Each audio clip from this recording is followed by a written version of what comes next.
के आगे शत्रुभिरण से भागा था। उसके शौर्य तेज के आगे शत्रुभिरण से भागा था।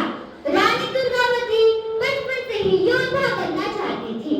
उन्होंने बचपन से ही तीरंदाजी, तलवारबाजी और शस्त्र चलाने सीख लिए थे।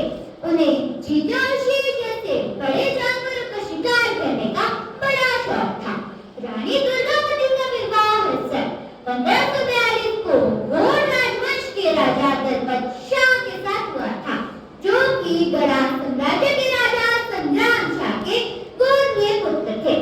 सन 1545 में रानी ने एक पुत्र को जन्म दिया, जिसका नाम वीर नारायण रखा गया।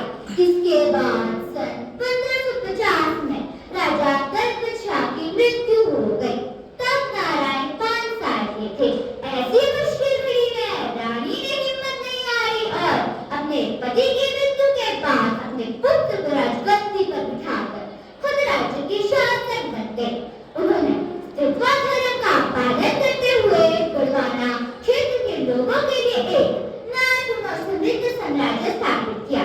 गढ़वाना की सुखी और संपन्न राज्य पर मालवा के शासक बाज बहादुर ने कई बार हमला किया, परंतु हर बार पराजित हुए।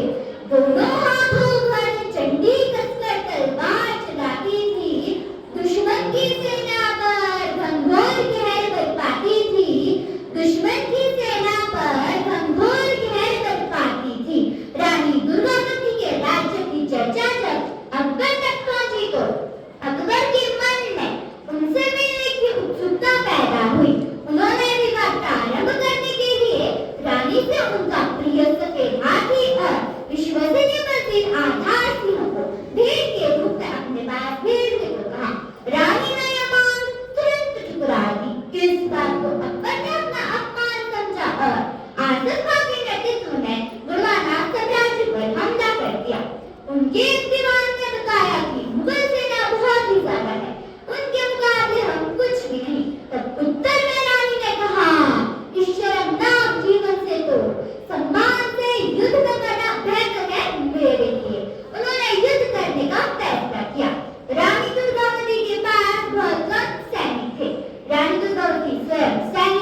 तेरी